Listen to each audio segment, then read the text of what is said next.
Hey, hey, hey. Time for an out of this world story from rSpace. Some entrances are unforgettable, for all the wrong reasons. Today on rSpace, not every surprise is a pleasant one. Wife's affair partner showed up at our anniversary party to claim her. Now he's in jail, and she's living in her car. My wife Elaine and I had been married for 5 years. I work in construction management, and she was a paralegal at a mid-sized law firm downtown. We didn't have kids yet, but we owned a nice house in the suburbs and had what I thought was a good marriage. That all changed about 3 months ago when I started noticing some weird behavior. First, she started working late almost every night. She claimed they had this big case coming up and everyone at the firm was putting in extra hours. Made sense at first, but then I noticed she was being super protective of her phone. She changed her password, which she'd never done before, and would take it with her everywhere, even to the bathroom. If I walked into her room while she was texting, she'd quickly hide the screen. Then came the new clothes and expensive perfume.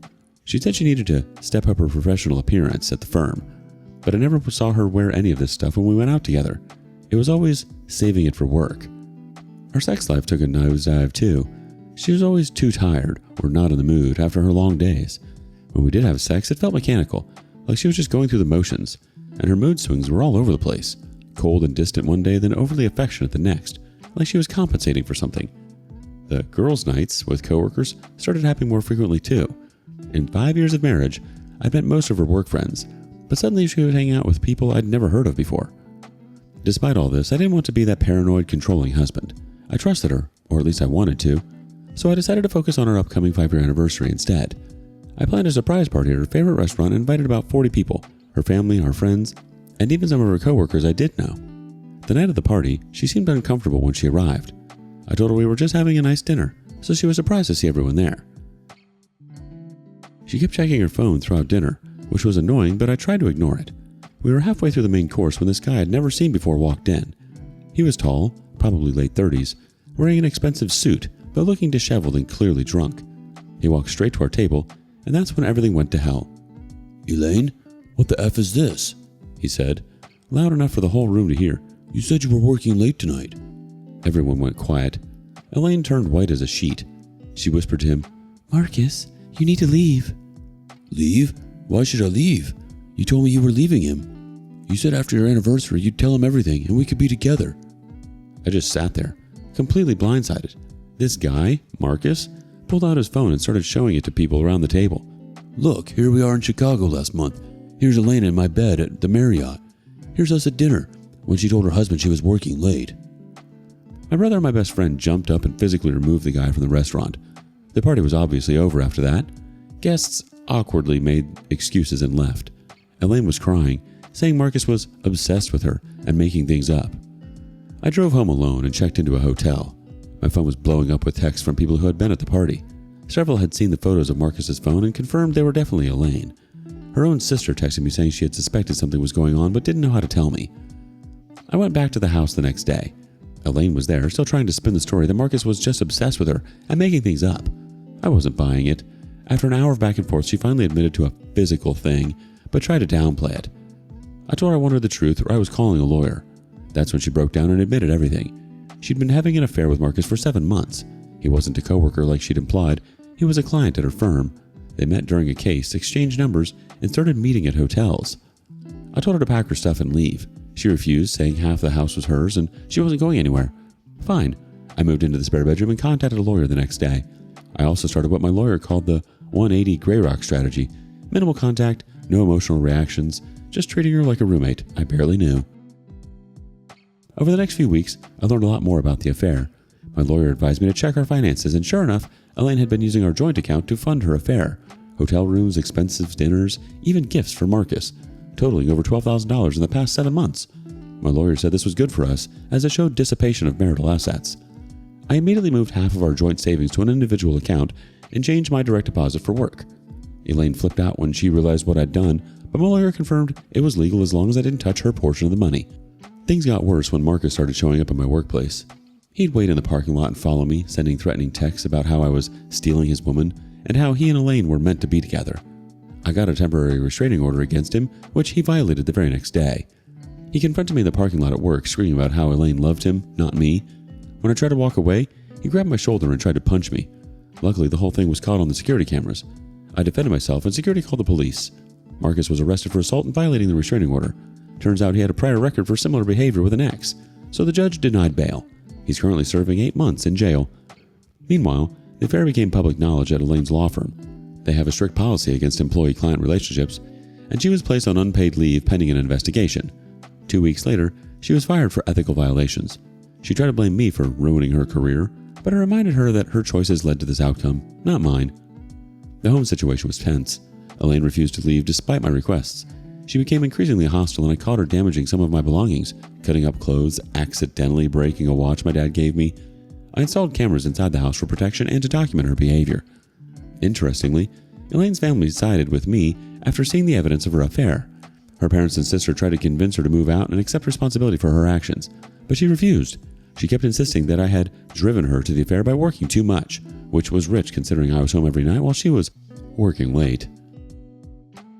When she was served with the papers, she contested everything and demanded alimony, claiming she needed financial support since she lost her job because of me. The judge reviewed the evidence of the affair expenses from our joint account, and it wasn't sympathetic to her position. During discovery, we learned that Marcus had given a deposition where he revealed even more detail about the affair. Apparently, Elaine had told him she was planning to leave me after our anniversary, and they had already looked at apartments together. She had also told him our marriage was basically over, and that we hadn't been intimate in over a year, which was a complete lie.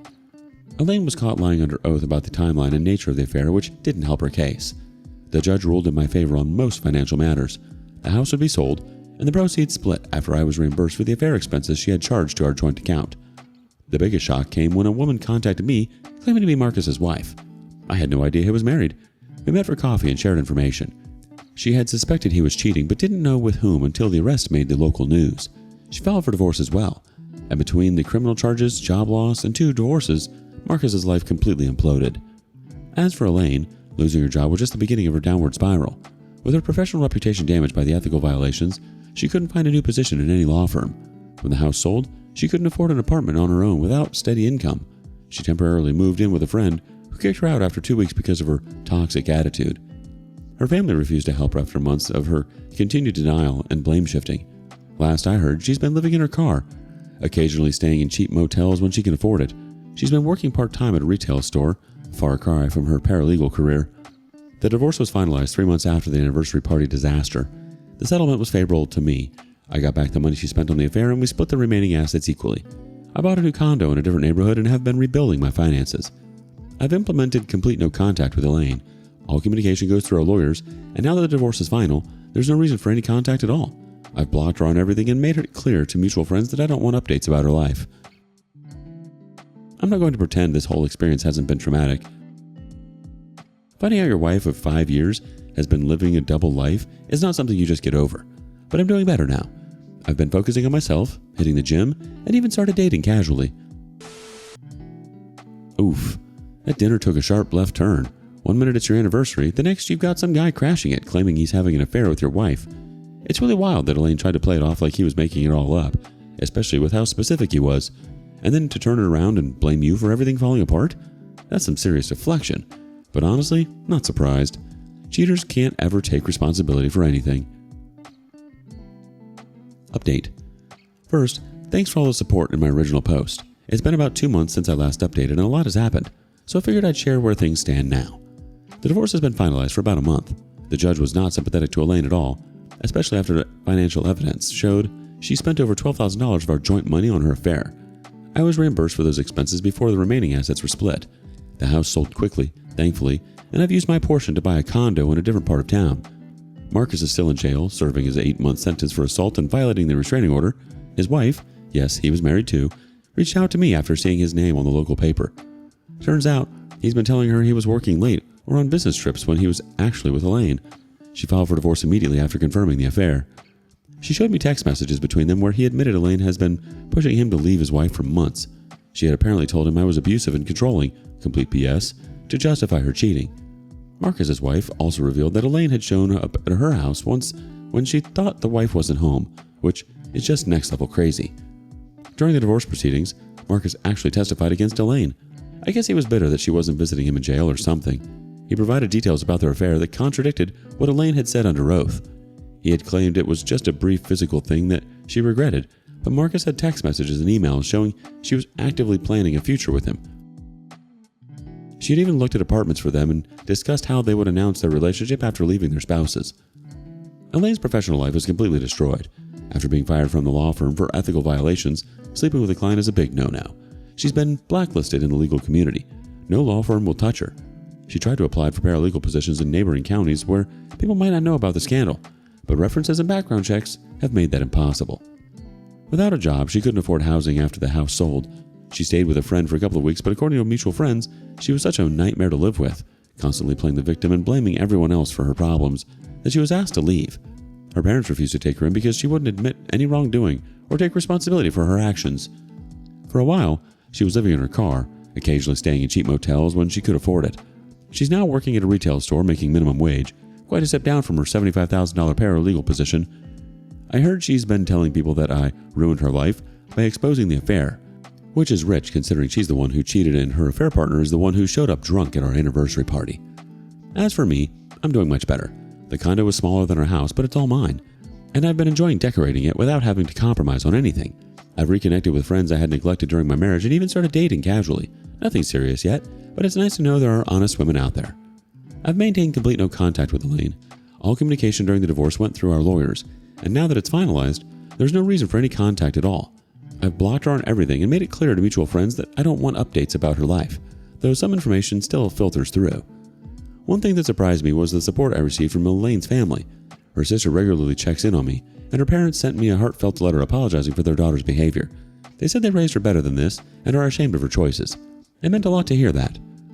The cameras I installed in the house after she started damaging my belongings turned out to be a smart move. She tried to claim in court that I had been abusive, but I had footage showing her cutting up my clothes and accidentally breaking things. The judge saw right through her lies. Marcus's legal troubles aren't over yet. His wife found evidence that he had embezzled money from his company to fund some of his lavish dates with Elaine, and she turned that information over to his employer. They're pressing charges, which means he'll likely face more jail time after his current sentence ends. Karma's a witch. I've learned a lot from this experience. The biggest lesson is to trust my instincts. All those red flags I noticed, the late nights, the phone guarding, the new clothes, they were telling me something was wrong. Next time, I won't ignore them. I also learned the importance of having your finances in order. The fact that I had documentation of all of our accounts and expenses made the divorce process much smoother. My lawyer said many of his clients didn't have that information readily available, which can drag out proceedings and cost more legal fees. Some people have asked if I would even consider reconciliation if Elaine got her act together and showed true remorse. The answer is absolutely not. The trust is completely shattered, and I've seen her true character. She's not the person I thought I married.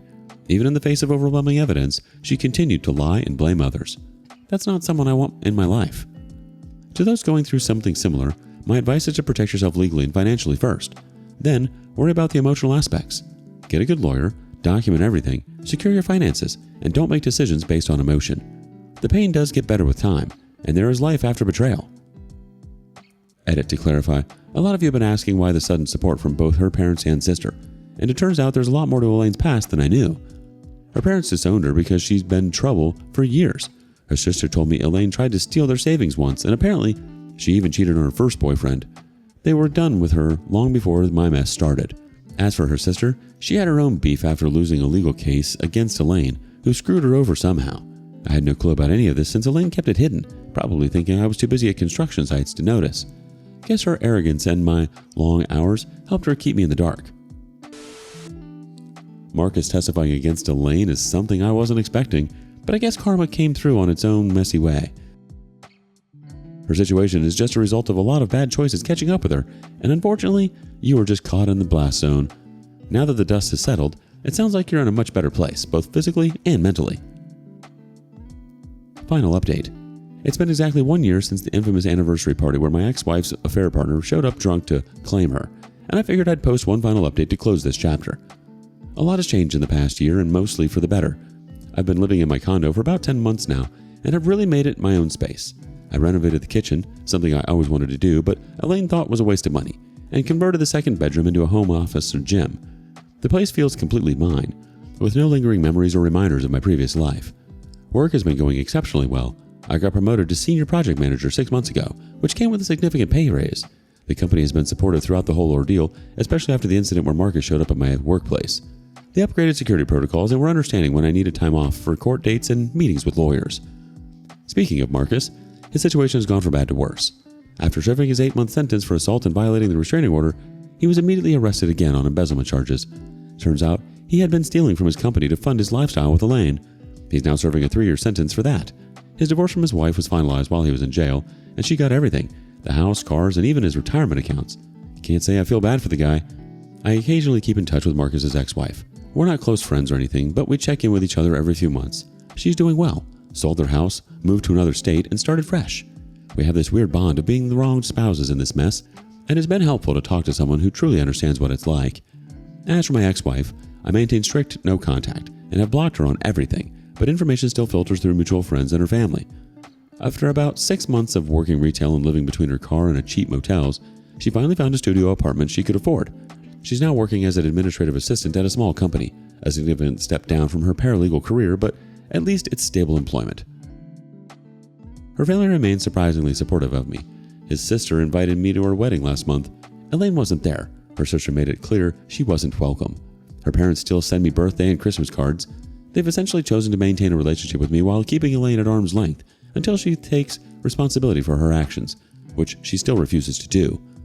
According to mutual friends, Elaine continues to play the victim, telling anyone who will listen that I overreacted to her affair and ruined her life. She conveniently leaves out the part where her affair partner showed up drunk at our anniversary party and showed everyone photos of them together, and how she spent $12,000 of our joint money on hotel rooms and gifts for him. The most pathetic part is that she apparently still believes Marcus and she will be together when he gets out of prison. She's written him letters and tried to visit, but he's not accepting her calls or visits. According to his ex-wife, he blames Elaine for his current situation and wants nothing to do with her. On my end, I've been dating someone for about 4 months now. We met through a mutual friend at a cookout. She's a kindergarten teacher, completely drama-free, honest, and straightforward. I was upfront with her about my divorce and the circumstances surrounding it, and she appreciated the honesty. We're taking things slow, but it's going well. She's actually the one who encouraged me to write this final update as a way to fully close this chapter. Financially, I've recovered from the divorce hit. Between the promotion, careful budgeting, and not having to fund Elaine's expensive tastes, I managed to rebuild my savings and even start investing again. My credit score, which took a hit during the divorce, is back up to excellent. I've been seeing a therapist regularly, which has helped me process the betrayal and work through trust issues. I'm not going to lie and say I'm completely over it. I still have moments where something will trigger a memory or a feeling of anger, but those moments are becoming less frequent and less intense. To anyone going through something similar, know that it does get better. This will be my last update. It's awesome to hear how much has changed in a year. Your new place sounds like a total reset, and that promotion? Huge win! You've put in the work, and not just to rebuild your life, but to make it better than it was before.